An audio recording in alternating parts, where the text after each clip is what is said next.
Em destaque no Panorama CBN, o governo desistiu de aumentar os impostos sobre importação de eletrônicos. Ainda as repercussões do pedido de quebra de sigilo de Lulinha na CPMI do INSS. E a suspensão da quebra de sigilo dos familiares do ministro Dias Toffoli. Panorama CBN. Olá, bem-vinda, bem-vindo. Eu sou Nadédia Calado. Essa é a segunda edição do Panorama CBN e a gente te conta em menos de 30 minutos as principais notícias do dia.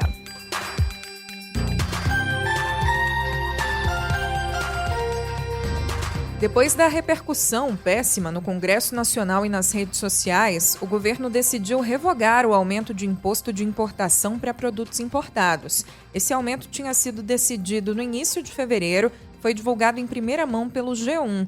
Pela decisão anunciada nesta sexta, as tarifas foram zeradas para 105 produtos.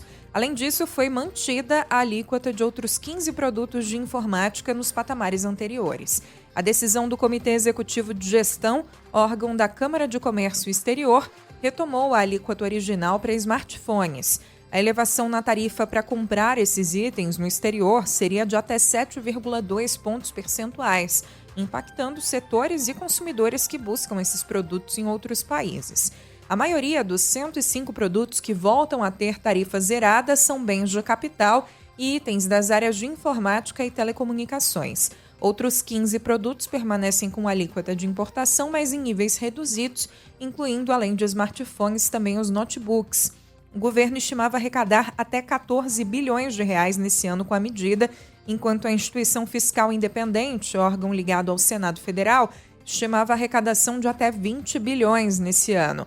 Ainda não há dados sobre o impacto da revogação parcial no aumento das tarifas, mas o cumprimento da meta de superávit nas contas do governo em 2026 vai ficar mais difícil.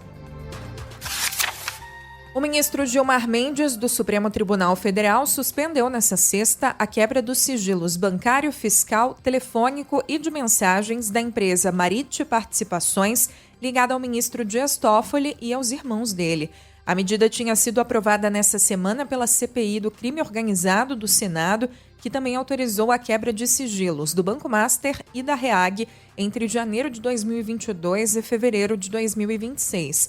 Na decisão, Gilmar afirmou que a CPI cometeu desvio de finalidade e abuso de poder. Segundo ele, a produção de provas, como quebras de sigilo e elaboração de relatórios, só é permitida quando tem ligação direta com o objeto que justificou a criação da comissão. No início do mês, Toffoli confirmou ser sócio da Marit, que vendeu participação no resort Itaiaiá, no Paraná, a um fundo ligado ao banqueiro Daniel Vorcaro. O ministro declarou que informou os valores à Receita Federal e negou ter recebido recursos do empresário. Nessa semana, o ministro André Mendonça já tinha desobrigado os irmãos de Toffoli de comparecer à comissão.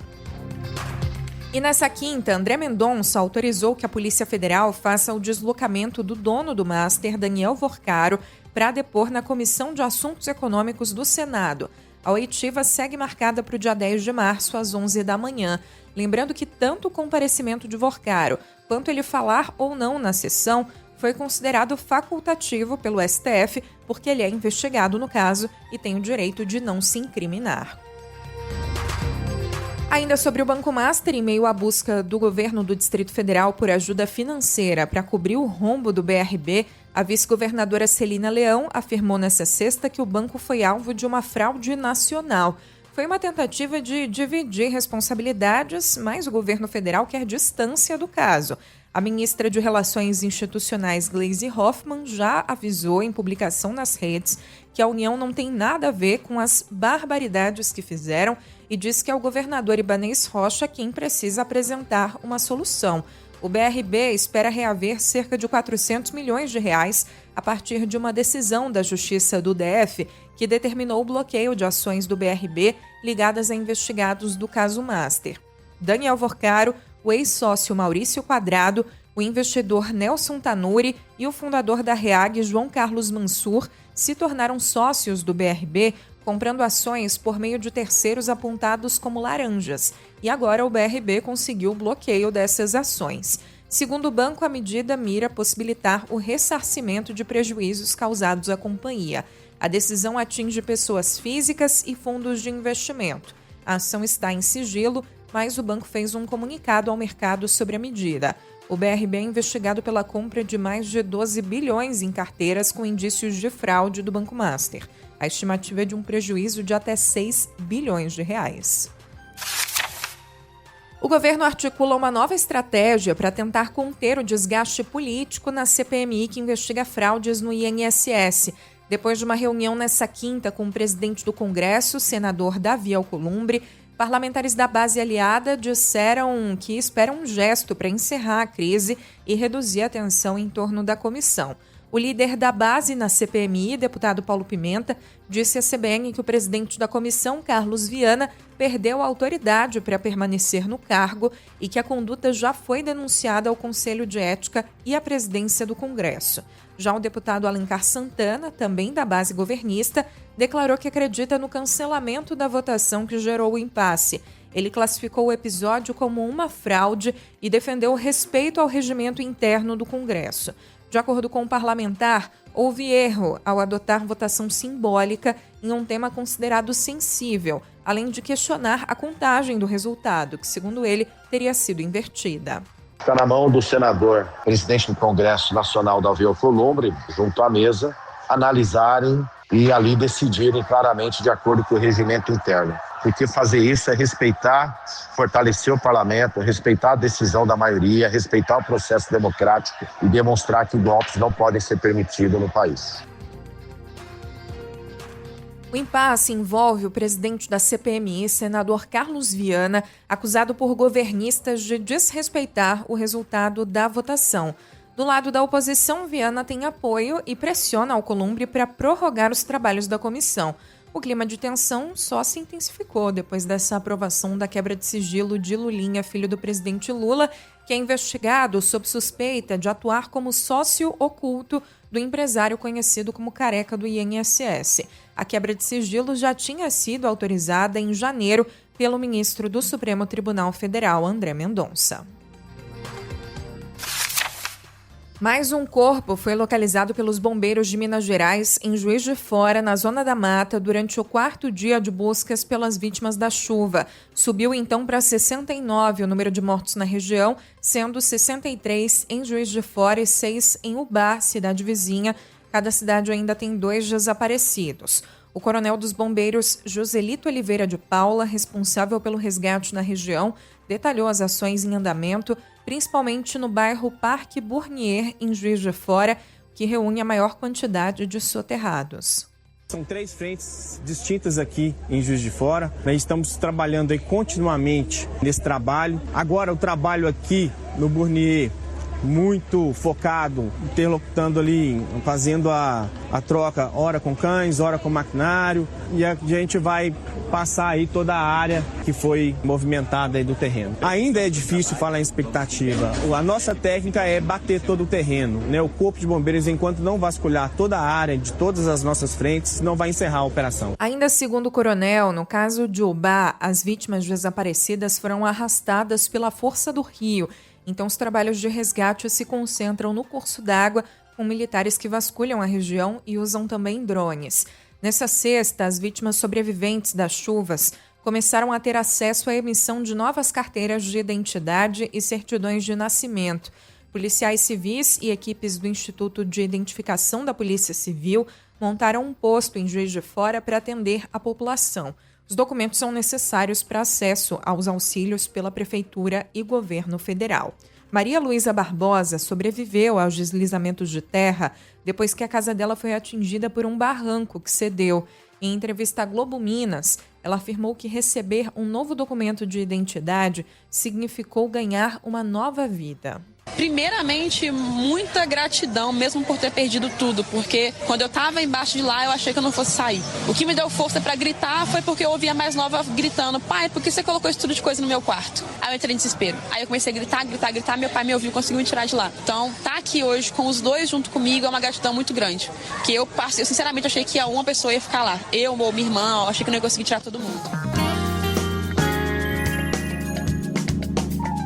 A prévia da inflação oficial do país acelerou em fevereiro. O IPCA 15 registrou alta de 0,84% no mês, acima do 0,20% observado em janeiro, com pressão concentrada principalmente nos gastos com educação, típicos do início do ano letivo. No acumulado de 2025, o indicador soma avanço de 1,04%. Em 12 meses, a taxa ficou em 4,10%, abaixo dos 4,5% verificados no período imediatamente anterior, sinalizando perda de fôlego inflacionário na comparação anual. A Bolsa de Valores de São Paulo encerrou fevereiro com a maior alta desde 1999, apesar de fechar o dia em queda de 1,14% aos 188.835 pontos, devido aos índices da prévia da inflação oficial do país, que subiu 0,84% em fevereiro. O dólar comercial fechou em queda de 0,10%, cotado a R$ 5,13, e o euro vale 6,06, elevação de 0,10. A presidente da Comissão Europeia, Ursula von der Leyen, anunciou que a União Europeia vai aplicar provisoriamente o acordo comercial firmado com o Mercosul, apesar das fortes resistências da França. Segundo ela, após semanas de consultas com os Estados-membros e com o Parlamento Europeu, a Comissão decidiu avançar com a implementação temporária do tratado assinado em janeiro. Agricultores franceses contrários ao acordo temem que a entrada de produtos mais baratos e submetidos a regras menos rígidas pode prejudicar a competitividade no país, então a medida já foi criticada por representantes da França. A ratificação pela União Europeia foi paralisada depois que eurodeputados pediram ao Tribunal de Justiça Europeu que avaliasse a conformidade com as leis do bloco, mas a aplicação provisória foi possível depois que a Argentina e o Uruguai ratificaram o acordo na quinta-feira. A maioria dos Estados-membros do bloco segue favorável ao tratado, que cria uma das maiores áreas de livre comércio do mundo. Eles defendem a implementação rápida, considerada estratégica diante das ameaças de novas tarifas por parte do presidente americano Donald Trump. O ex-presidente dos Estados Unidos, Bill Clinton, declarou aos congressistas que não viu nada e não fez nada de errado em suas considerações iniciais no depoimento sobre sua relação com Jeffrey Epstein. A fala foi divulgada pela assessoria de imprensa dele. Bill Clinton depôs nesta sexta a um comitê do Congresso sobre a ligação dele com Jeffrey Epstein, magnata condenado por abuso sexual. O depoimento aconteceu a portas fechadas e foi gravado, mas sem transmissão pública. James Comer, republicano presidente da comissão da Câmara, afirmou que as transcrições dos depoimentos vão ser publicizadas depois. Ele também disse que os Clintons não são acusados de irregularidades, mas devem responder a perguntas sobre o envolvimento de Epstein com sua fundação beneficente. Clinton aparece em imagens ao lado de Epstein, inclusive em voos particulares com o bilionário. Em uma das imagens, ele também aparece em uma banheira de hidromassagem ao lado de uma pessoa com o rosto borrado. O ex-presidente nega qualquer irregularidade e já se disse arrependido por ter mantido relações com Epstein. A ex-secretária de Estado e mulher de Bill Clinton, Hillary Clinton, depois na quinta, durante 7 horas, sobre o mesmo assunto, ela disse ter certeza de que Bill Clinton não sabe nada sobre os crimes de Jeffrey Epstein e afirmou que nunca conheceu o bilionário. O Paquistão e o Afeganistão entraram em conflito. Depois de semanas de tensão na fronteira entre eles, os dois países vêm trocando ataques intensos no que o governo paquistanês chamou de uma guerra aberta desde essa quinta-feira. Nessa sexta, o exército paquistanês confirmou uma série de bombardeios contra várias cidades afegãs. Diz que atingiu 22 alvos militares e matou 274 pessoas desde o início do confronto. O Talibã, por sua vez, anunciou que fez uma série de ataques aéreos com drones contra instalações militares paquistanesas. O Paquistão tem sido aliado próximo do Talibã afegão por décadas, ajudou a dar origem ao regime no início dos anos 1990, mas desde que o Talibã retomou o poder em 2021, uma volta que foi saudada pelo então primeiro-ministro paquistanês. Os dois países enfrentam questões. O Paquistão reclama, por exemplo, da aproximação diplomática com o governo indiano e tem também discussões em torno da atuação de um grupo terrorista.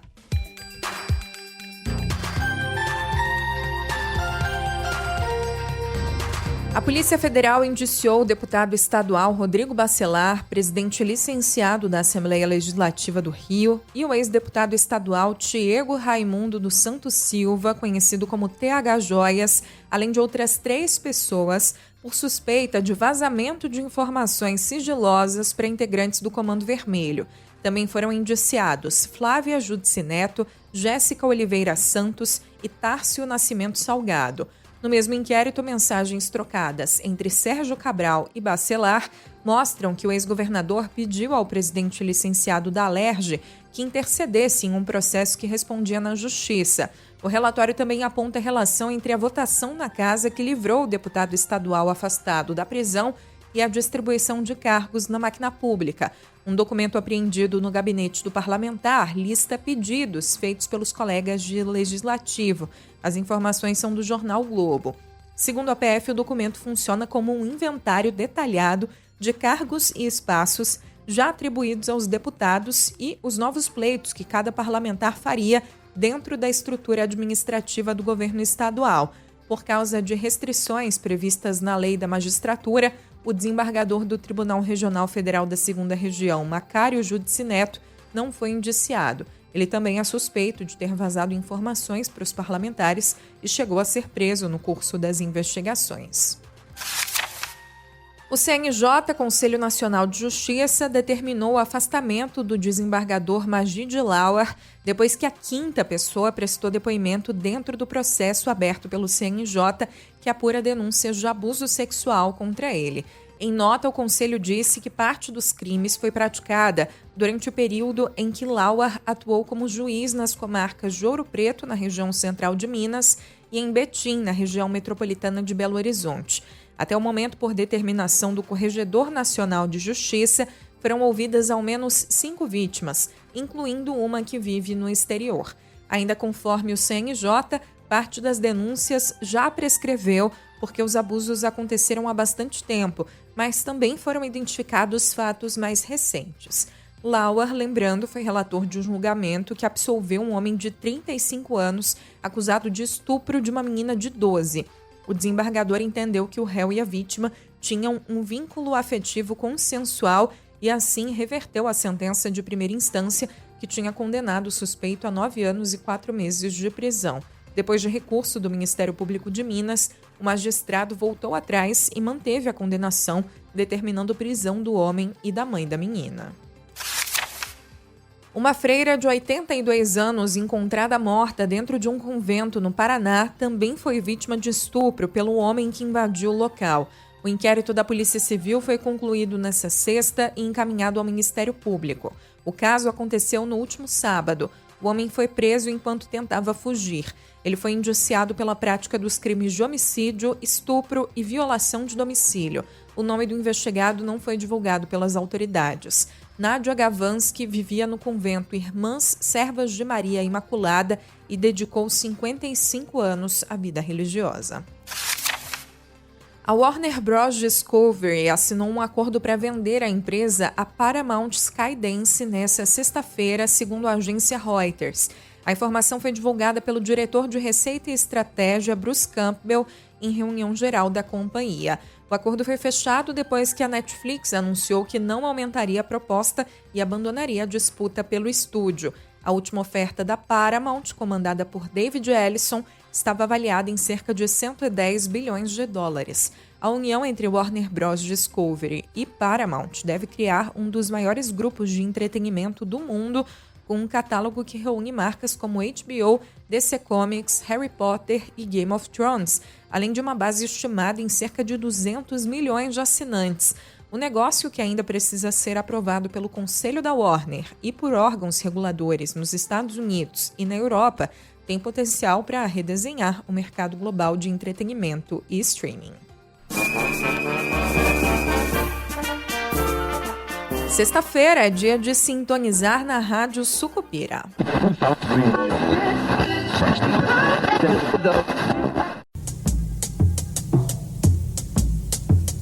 Até o presente momento, 5 votos de diferença. Vamos lá. 1, 2, 3, 4, 5, 6, 7. A pauta está aprovada.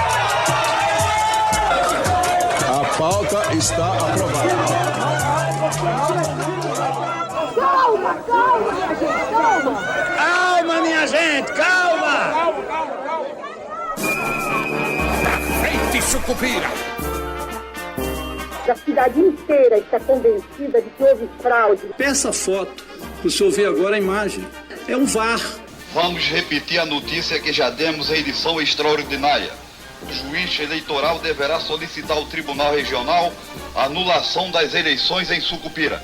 O senhor pode utilizar o VAR no futebol, isso é moderno, você sabe disso, é desportista também.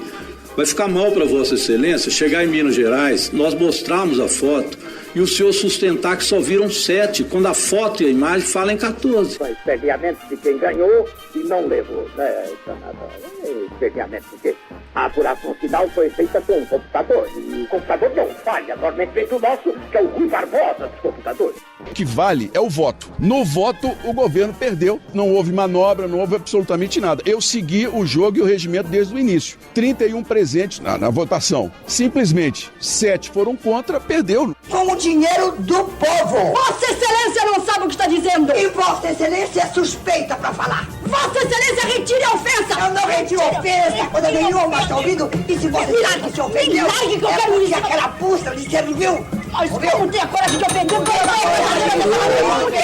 Eu tomei 2 socos na cara na minha vida. O primeiro com 16 anos e hoje, quando eu fui proteger aqui o senhor de deputados do PT que estavam eufóricos aqui, indignados por ter perdido a votação e o Lulinha ter tido seu sigilo quebrado, fiscal. O deputado Rogério Corrêa me deu um socão na cara. Olha o decoro parlamentar. Eu realmente atingi o deputado, não vou mentir aqui, e eu atingi, peço desculpas, e fiz no momento em que fui também empurrado, que eu caí no chão e também fui agredido. E se pegou no rosto do deputado, eu peço desculpas, não era a minha intenção. Errar é humano est, como diziam os latinos. A CPMI do INSS logrou obter a quebra do sigilo fiscal e bancário do Lulinha. Sim, do Lulinha, filho do presidente Lula. Esses meus filhos acabam ainda me matando, sério. A gente já está com tanto problema na cabeça, orçamento, planos administrativos, né? O diabo. Quando saiu o nome do meu filho, eu chamei meu filho aqui. Olhei no olho do meu filho e falei, olha, só você sabe a verdade. Se você tiver alguma coisa, você vai pagar o preço de ter alguma coisa. Se você não tiver, se defenda. Quem dá uma sova em filho da Torico Paraguaçu, semeia vento. Quem semeia vento, colhe temporal. O que o senhor vai fazer? Isso é cá comigo. As falas da novela O Bem Amado foram cedidas pelo acervo da TV Globo. O texto é de Dias Gomes e a interpretação do prefeito Odorico Paraguaçu é de Paulo Gracindo. A edição é de Edmilson Fernandes e Cláudio Antônio. Panorama CBN. Para fechar, como sempre, um espaço aqui para você participar, a Nina Kai me mandou um elogio tão bom, tão efusivo. Ela disse que escuta a gente todas as noites. Ela podia me pedir até o mundo, que eu daria, mas ela só pediu uma música pra gente sextar. All we need is love, dreams and stray kids.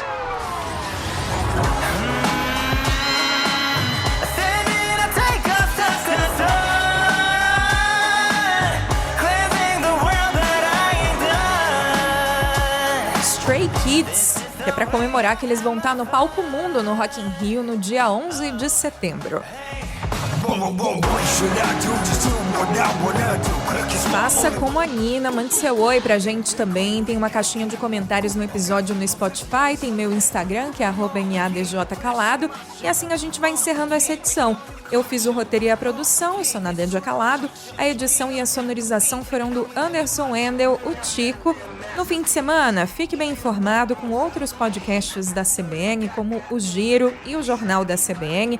Tem a programação ao vivo no rádio e tem o site cbn.globo.com. O Panorama volta na segunda, tem a edição da manhã às 7 com a Bianca Santos e eu te encontro na segunda edição do dia. Até lá!